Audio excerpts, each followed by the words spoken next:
Let's pray. Father,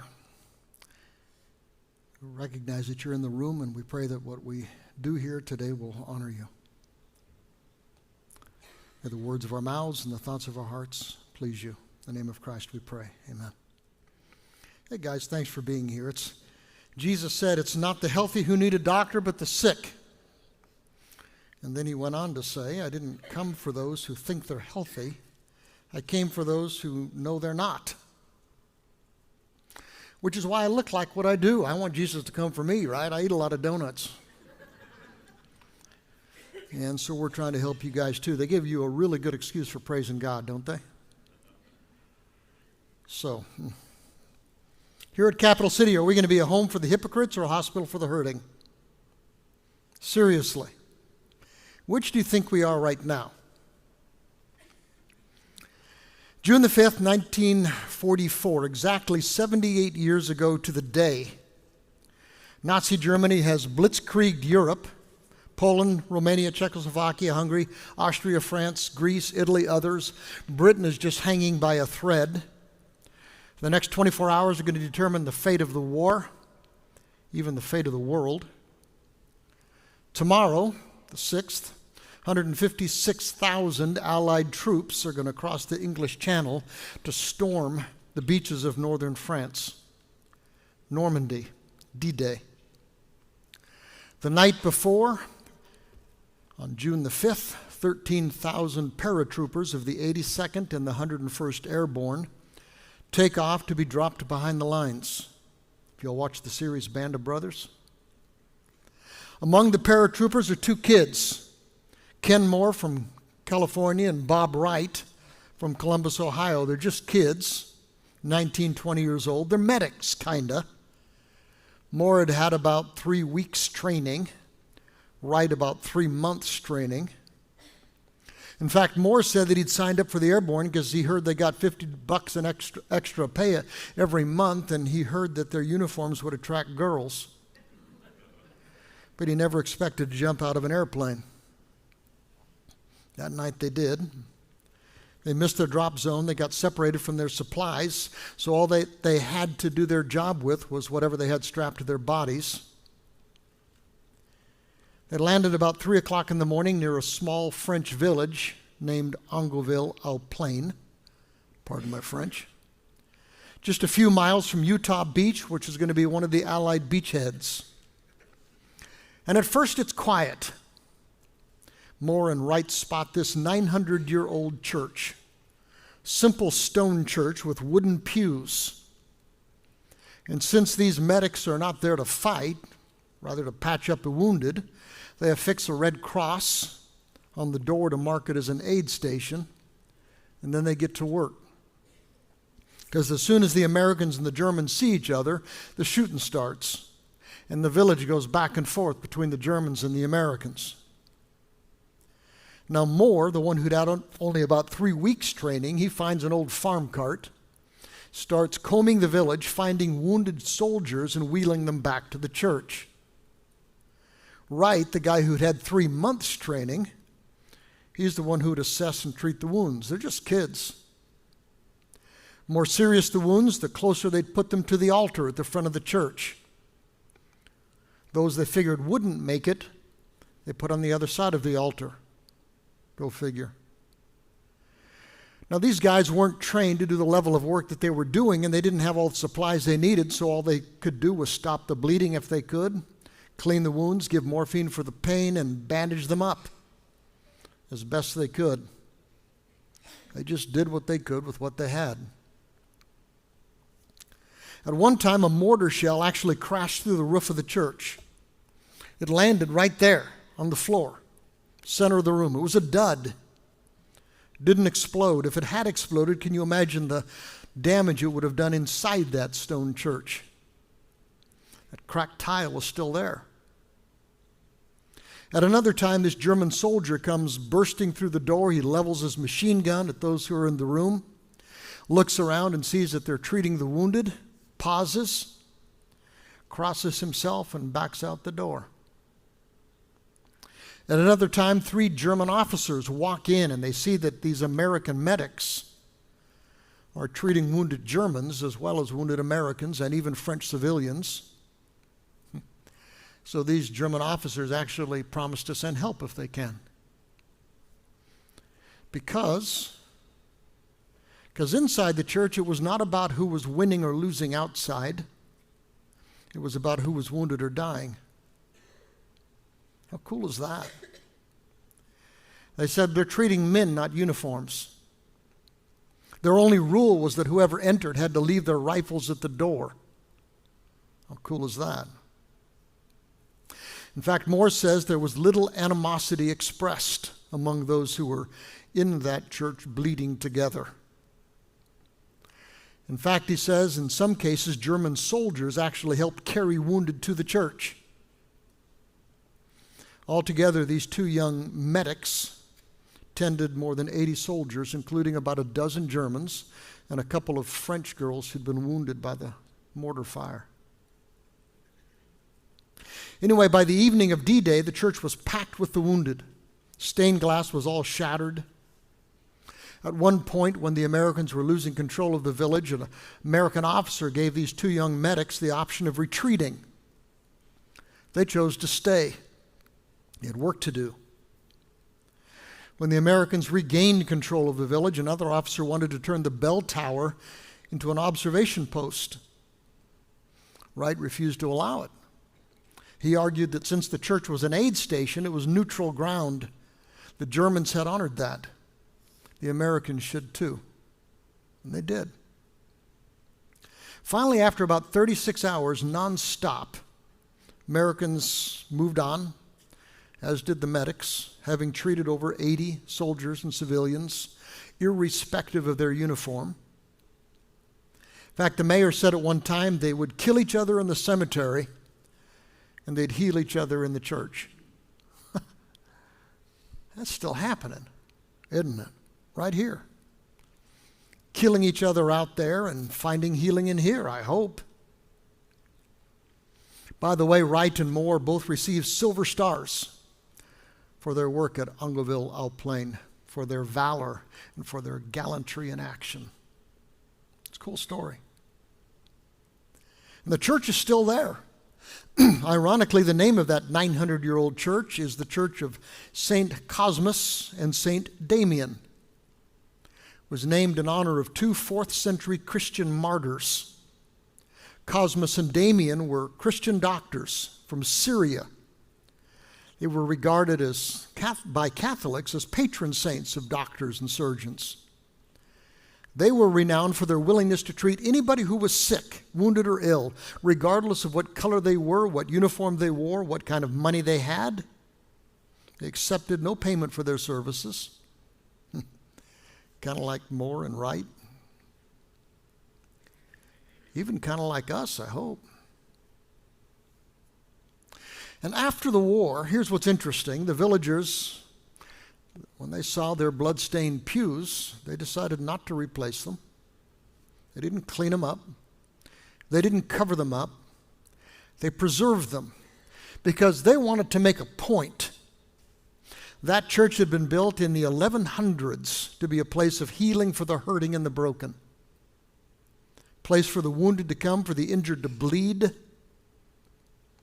And on June the 6th, 1944, it's exactly what it was. So it is now known as the church with the blood-stained pews.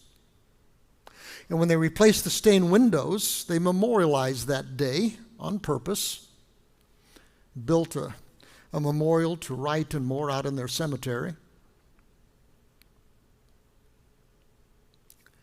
And don't you hope that's kind of the way that they're going to remember Capital City Christian Church someday? Frankfort, Kentucky. A place where the hurting, the broken, and the bleeding came to find healing without condemnation. You have to leave your rifles at the door. Doesn't matter what uniform you've got on out there. We treat people who bear the image of God. And here it's not about who's winning or losing out there. It's about healing the wounded and the dying. But it's hard. It's hard to be a place like that. People who are injured bleed, make messes. And oftentimes we are ill-prepared and ill-equipped to treat them, kind of like those young medics. Sometimes the uniforms that they wear out there and the messes they make out there are offensive to people in here. Not to God, I think. Now, 13 years ago, I told a story that I stole from Philip Yancey. He tells a story about a friend of his who was working with a prostitute in Chicago. Prostitute had been renting her 2-year-old daughter for kinky sex in order to support her drug habit. It's an awful story, a sordid story. The counselor asked the girl if she'd ever thought about going to a church for help. And he says a look of pure, naive shock crossed the girl's face. And she said, "Church? Why would I ever go there? I was already feeling terrible about myself. They'd make me feel worse." Now, what struck Yancey is that people like that prostitute were drawn to Jesus. In fact, the worse a person felt about herself, the more likely they saw Jesus as a refuge. And he says, why are those who are drawn to Jesus too often repelled by us? Why is it the sinners loved being around Jesus? They enjoyed his company. They sought him out. They invited him to their homes and to their parties. Sinners tore off a roof to get to Jesus. They crawl out of windows to get rid of us sometimes. What did Jesus have that sometimes we don't? Could it be as simple as truth and grace? Now, I know too often in a church we present ourselves as a sterile place. This is a clean place, a neat place, right? We hide our wounds, we hide our blood, and we get a little uncomfortable when others expose theirs sometimes. Don't bleed on me. Don't bring your messes in here. Clean yourself up before you come in. Don't mess up what we're trying to keep nice and clean.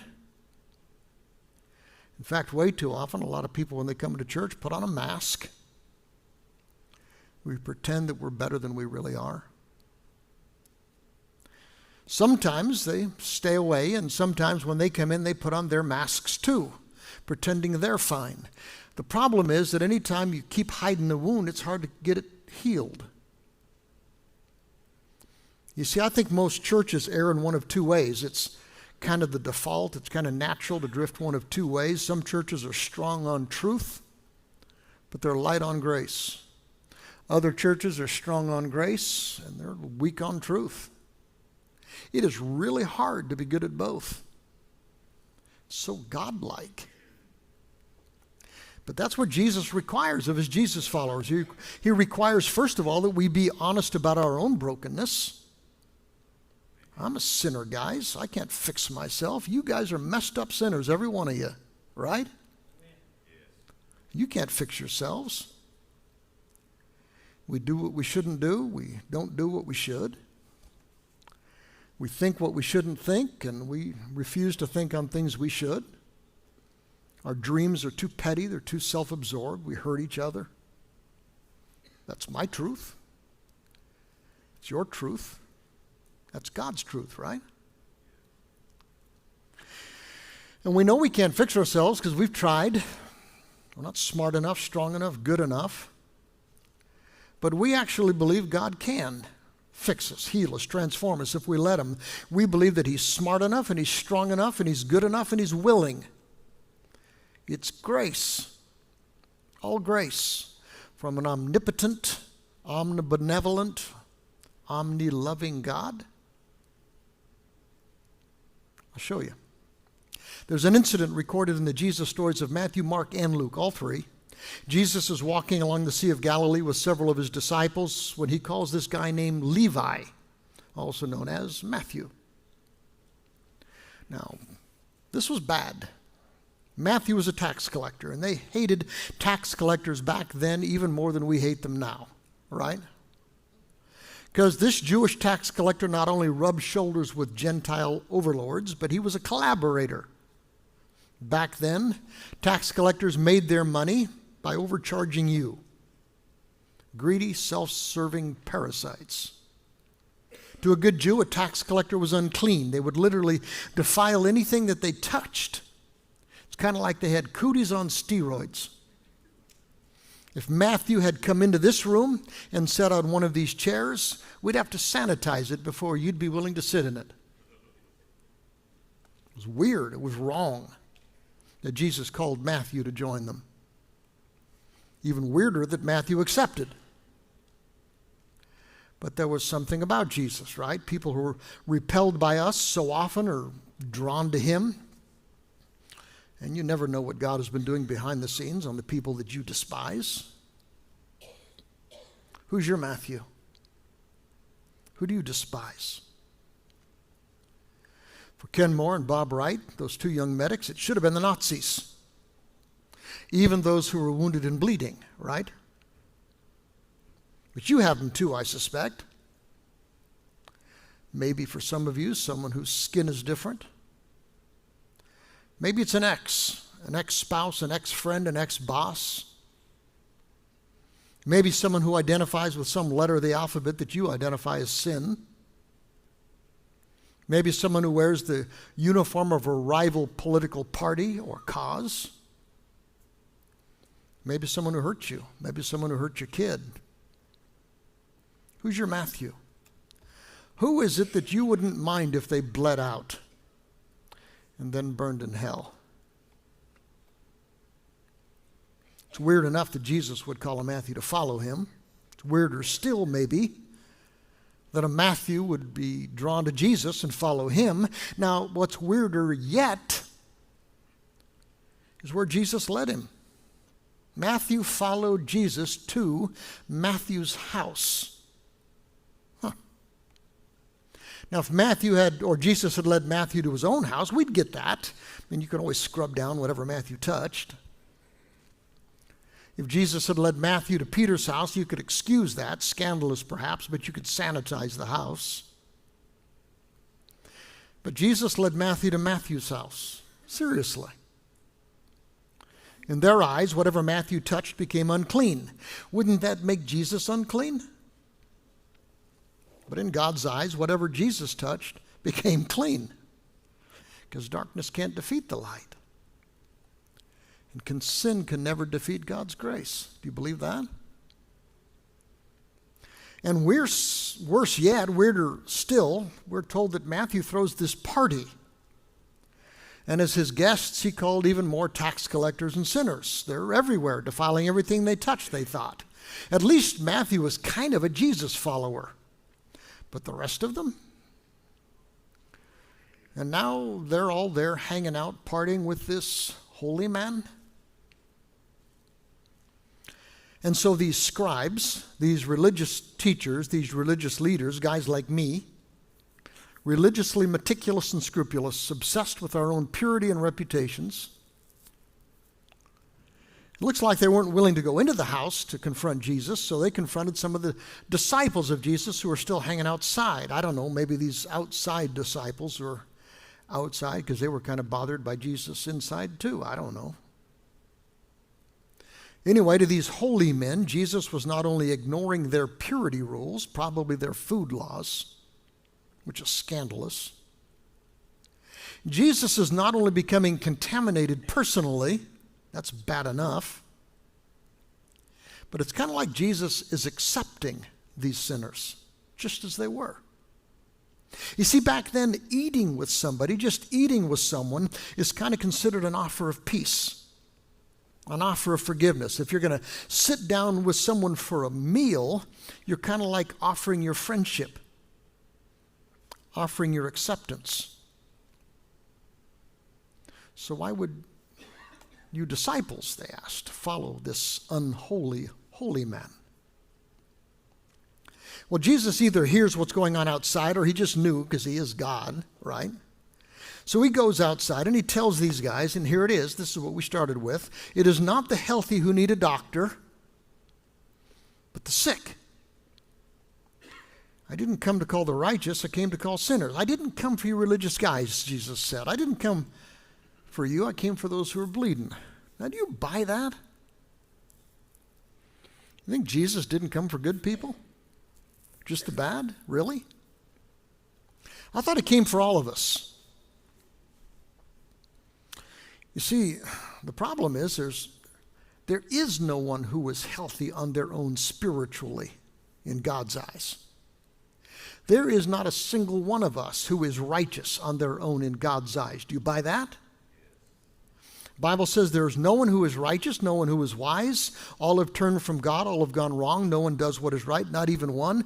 I'm not the exception, and I don't think any of you are. So I kind of like the way the NLT puts it, because I think this is what Jesus meant. He says, healthy people don't need a doctor, sick people do. I have come to call not those who think they are righteous, but those who know they're sinners. You see, some people know they need Jesus. Others don't think they need Jesus, which means they really, really, really need Jesus, right? Did Jesus come for you? Did he die for you? He thinks he did. Do you realize how badly you need what Jesus can do for you? You realize how badly you need grace. Now, listen, guys. This is Matthew's house. This is where Jesus comes to meet the messed up. This is Matthew's house, where Jesus is willing to step into our brokenness, right into our messiness. If you're actually inside this house, then you are one of us who recognize that we need Jesus. We need his truth and we need his grace. We need his healing, and we think he can do it. The guy who wrote the book, Blood-Stained Pews, we actually have copies of it in our connections room if you want to read one of them. Kuhl says that if this church reaches average people, 1 in 4 of us abuses alcohol regularly. 1 in 4 of our women have had an abortion. 1 in 20 of us are contemplating suicide. 1 in 6 of us are actively battling anxiety disorders. 1 in 5 of us guys and 1 in 8 of you ladies have had or are actively engaged in an affair. And if people actually try out a church because they hit rock bottom, those numbers could actually be worse in this room. We don't require people to clean themselves up before they enter this house. Jesus didn't. We don't require that people put on a mask and hide their woundedness before they come into this house. Jesus didn't. We don't frown when people bleed on our pews. All they're doing is mixing their blood with ours. We find healing here, I hope, as we meet Jesus. And whatever the uniform they wear out there, we want them to find healing here, right? So, is this a safe place to bleed? Do you think they have to clean themselves up before they can enter this place in search of healing? Who in our town, who in our county, who in our world wouldn't be welcome here at Capital City? And do they know that they're welcome here? You see, our job here at Capital City is not simply to prevent pain and bloodshed if we can. Our job is to find a farm cart, wheel them in if we can. Seek out the wounded, people like us, to bring them into our home and do whatever we can to tend them, trusting that the one who came into this world to heal anyone who wanted his healing recognized that they're sick, can find it in him. Do you believe that God can do it? Do you think God is gracious enough to forgive anything? Wise enough, strong enough to transform us into what he wanted us to be? Do you believe there's a God? Do you believe that Jesus is the Son of God? We do. And we believe that he wants you here. In fact, he wants to sit at table with you, which is an amazing thing, isn't it? Here's where he offers his acceptance, his forgiveness, his grace. You sit at table with Jesus, and it's a foretaste of the kind of life that he wants to have with you forever. Now let me wrap this stuff up. We've been talking about whether Cap City is a church with blood-stained pews. I know it sounds nice to say that we want to be a community where people are openly vulnerable, a place where hypocrisy is renounced, a place where we can be fully known and still fully loved by God and by each other. It sounds great, doesn't it? Do you understand what it'll cost us to be that kind of a church family? Now, we're going to kick off a series this morning called Bloodstained Pews. In the first part of this series, first 4 weeks, we're going to look inside. How are you doing? Where are you? You're bleeding too, you know. Are you finding any healing here? See, the problem is we usually make it tough on God to heal us. Sometimes we simply try to rationalize and justify our sin. We call that pride. And pride hinders healing. Sometimes we just give in. It's who we are. It's what we do. We identify with our sin. I may hate it, but I can't help it. That's called shame. Shame hinders our healing. Sometimes we just blame others for our sin. It's not my fault. It's their fault. It's apathy. When we blame circumstances, we blame others for our sin, and that hinders healing. And then there's doubt. Is it too good to be true? Is God really that big, that strong, that smart, that he can even fix someone as messed up as me? And we doubt. And doubt can hinder your healing. So the first thing we're going to do in this series is to get honest with ourselves. If God is going to use us effectively as his medics, we have to own that we're wounded healers. And God is great at using wounded healers. And then in the second part of this series, we're going to talk about creating an environment where the wounded know that they are welcome, where they want to come and find God's healing. We're going to talk about God's truth and God's grace. I hope you're going to come back. I hope you help us be that kind of a church. But for right now, guys, please go away and grab a donut on your way out, okay?